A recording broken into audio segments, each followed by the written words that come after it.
bienvenue dans cette vidéo formation Unity 3D. Alors, on va s'attaquer pendant une petite quinzaine de vidéos à la programmation, au scripting. Alors, pour ceux qui aiment ça, tant mieux. Pour ceux qui aiment moins ça, je vous conseille de vous armer de courage. Ne vous inquiétez pas, il n'y aura pas de piège. Ce ne sera pas compliqué, mais il faudra comprendre ce que l'on fait pour que vous puissiez le réutiliser dans vos projets personnels. Je vous conseille, surtout pour les personnes qui ont un petit peu de mal avec la programmation, de bien comprendre l'ensemble de la vidéo avant de passer à la vidéo suivante. Ça va être l'occasion de vous donner plusieurs exercices. Forcez-vous à réfléchir dessus, à revoir la vidéo dans laquelle vous avez vu l'exercice, à la revoir en entier pour réussir cet exercice. Ça va être très profitable. Bon allez, commençons. Alors, déjà un script. Comment est-ce qu'on va créer un script? Et déjà, on va le créer dans notre asset folder, c'est-à-dire dans notre dossier d'éléments. Un simple clic droit, create. Je vous ai dit dans cette formation, on fera du C#. Donc C# script. Là, on nous donne la possibilité de renommer notre fichier. Dans ce cas-là, eh bien, il suffit de taper. Donc, par exemple, notre premier programme. On appuie sur Entrée pour valider. Ce script, quand on va faire des choses dedans et on veut qu'il se lance. Pour qu'il se lance, il ne faut pas qu'il soit dans le dossier Asset, mais qu'il soit bien présent dans la hiérarchie. Alors si je le glisse et que je tente de le déposer, il ne se passe rien. C'est normal, un script a besoin d'un objet pour fonctionner. Donc par exemple, par défaut, une scène contient une caméra. Eh bien, on va affecter ce script à notre caméra. Si on sélectionne caméra, on voit qu'on a notre script qui est correctement déclaré, mis dans notre scène. À noter que j'ai adopté ce que l'on appelle une convention de codage, à savoir que j'ai mis les noms, les mots en fait, chaque mot avec la première lettre en majuscule, en ayant tout attaché, puisque avoir un nom de script attaché, c'est mieux. Mais par contre, Unity a bien détecté cette convention de codage et a bien mis un espace pour que ce soit plus lisible pour nous. Donc une convention de codage, c'est une façon d'écrire la programmation. Ne vous inquiétez pas, on va revenir dessus au fil des différents scripts. Pour lancer l'utilitaire de programmation, on double-clique sur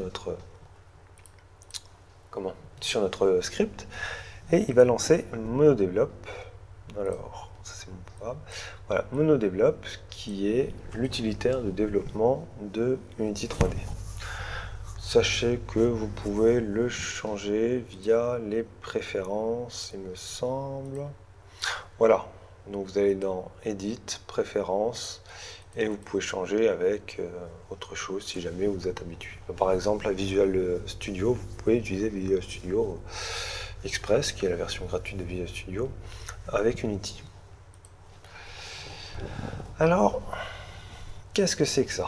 Déjà, il n'y a pas de français, à part notre nom, on reconnaît notre nom, et le reste, je ne sais pas ce que c'est.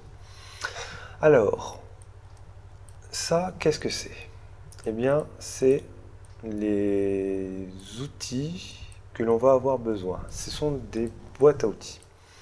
C'est-à-dire que nous n'allons pas coder absolument l'ensemble de tout ce que l'on va créer. On va faire appel à des bibliothèques qui vont nous aider, qui vont nous simplifier la tâche. Ensuite, eh bien, notre programme va se dérouler dans ce public class. Donc, public, c'est-à-dire que c'est public, on y reviendra plus tard. Classe, c'est une classe, on y reviendra encore plus tard. Notre premier programme, ça c'est bon signe. On a créé notre programme, notre script, notre premier programme, et là, grosso modo, ce qu'il nous dit, c'est qu'il a bien compris. MonoBehavior, on comprendra cette terminologie plus tard, et on va passer à ceci. Ce qu'il faut comprendre pour l'instant, c'est que ce qu'il se passe là-dedans, ça va s'exécuter au lancement de la scène, mais plus précisément à la création de l'objet. Par exemple, si vous créez un nouvel objet qui a ce script-là, même si c'est en plein milieu de votre jeu, il va lancer ce qu'il y a là-dedans. Ensuite, il va aller dans cette deuxième chose, un void update, je ne sais pas ce que c'est. Et dedans, eh ben, il va aller ensuite ici tout le temps. Et vous allez avoir plusieurs instructions et il va les faire tout le temps. Tout le temps, tout le temps, tout le temps, tout le temps. Il n'arrêtera jamais jusqu'à la fin de l'objet. On va illustrer ça. Comment vérifier ce que je viens de dire? Qu'est-ce que je vous ai dit dans les vidéos précédentes? On va avoir besoin de la console. Alors la console, je vais la déplacer de l'autre côté. Comme ça, on va pouvoir avoir notre module up et notre console à côté. Alors, ce que j'aimerais bien, c'est lui envoyer un message à cette console, puisque je voudrais voir si effectivement, si j'écris quelque chose là-dedans, est-ce qu'il exécute bien au lancement, est-ce qu'il exécute bien une seule fois. La façon d'envoyer à la console, je vous le dis tout de suite, c'est debug avec un point majuscule, point, log. Alors pourquoi est-ce qu'il ne me décrit pas? Bon, il y a un petit souci, c'est pas grave. On ouvre une parenthèse, on ferme la parenthèse, point virgule. Et dedans, on va mettre guillemets guillemets, et ça va être notre syntaxe pour indiquer à notre programme qu'on veut afficher quelque chose dans la console. Bien, admettons que je veux afficher Unity 3D. Et bien, dans ces guillemets, je vais indiquer Unity 3D. Je vais faire un CTRL S. Alors, oui. CTRL S. Bon, je matouille hein, si vous avez des messages comme ça. Pour l'instant, on ne s'en occupe pas. Ou alors, vous faites File, Save. Donc, fichier sauvegardé. Maintenant, bon, rien ne s'affiche dans la console. C'est normal, on n'a pas lancé notre jeu. Donc on va lancer notre jeu. Play. Et qu'est-ce qu'on voit? Eh bien on voit qu'on a tapé Unity 3D et qu'il nous l'indique. Il nous indique aussi d'autres choses. Il nous dit que c'est avec un debug log et que c'est le moteur d'Unity via un debug log qui a envoyé ce message-là. Il nous indique même que c'est dans notre premier programme, que c'est dans la fonction. Alors, voilà, c'est une fonction dans l'endroit start, c'est-à-dire ici, correct. Et il nous indique l'emplacement de notre fichier. Il est dans A7, notre premier programme.cs. Maintenant, qu'est-ce qui se passe si je sélectionne mon texte, donc je fais un CTRL X pour l'enlever, et je le copie, enfin je le colle dans Update. Normalement, qu'est-ce qu'on devrait avoir? Plusieurs Unity 3D. Alors CTRL S pour sauvegarder, les raccourcis clavier sont très appréciés pour les manipulations répétées. Je sors le jeu et je vais lancer le jeu. Et là, qu'est-ce qu'on voit? Eh bien, on voit qu'il envoie constamment, comme je vous l'ai dit, Unity 3D. Depuis le lancement, il a déjà envoyé 500 fois. Il envoie le message constamment. Ça veut bien dire qu'il est dans cette fonction et qu'il continue. Vous n'avez peut-être pas remarqué un petit détail, mais un petit détail qui est très important. Revenons dans cette configuration ici. Alors j'ai bien quitté le jeu et j'ai mis debug.log Unity 3D dans Start. Je sauvegarde, CTRL S, je lance. Il l'affiche bien une seule fois. Maintenant, mon programme est toujours en train de tourner. Je vais prendre le message et le mettre dans Update. Je vais sauvegarder. Et là, je reviens dans mon projet. Qu'est-ce qui va se passer?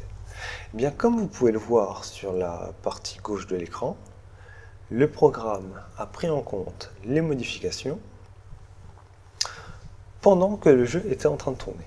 C'est, encore une fois, l'une des forces de Unity. Vous allez pouvoir modifier vos scripts et voir en temps réel comment le programme va réagir. Alors vous allez me dire, oui, mais dans une vidéo, tu nous as dit tout ce qui se passait en menu quand le jeu était en route, c'est-à-dire que si on modifiait l'emplacement d'une caméra, n'importe quel objet, qu'on changeait sa taille, qu'on le tournait, qu'on quittait le jeu, les modifications n'étaient plus en compte. Si vous vous êtes dit que ça, c'est que déjà vous vous rappelez bien de ce que j'ai dit dans la vidéo précédente, c'est bon signe. Cependant, les scripts ne sont pas dans la même logique, à savoir que par contre, les modifications que vous enregistrez dans vos scripts, même si c'est pendant une phase de jeu, le script restera tel qu'il est au moment où vous l'avez sauvegardé. C'est-à-dire que si vous l'avez sauvegardé pendant le jeu, et que vous avez vu les modifications, vous quittez le mode jeu, vous ne reviendrez pas à la version avant que vous ayez lancé le jeu. Vous serez la dernière version que vous avez enregistrée. Voilà, je vous conseille de faire des tests, d'écrire par exemple un texte en Start et un texte différent dans Unity 3D, dans le Update, de voir ce qui se passe, d'essayer de textes un peu courts, un peu longs, voir qu'est-ce qui se passe ici si on a des textes avec 95 mots, est-ce qu'ils le supportent bien. Faites des tests. Moi, je vous retrouve dans la prochaine vidéo où on va s'attaquer aux variables. Nous verrons ce que c'est, nous verrons un petit peu comment les manipuler et nous verrons quoi il en retourne. Voilà, c'est tout pour cette vidéo. À tout de suite.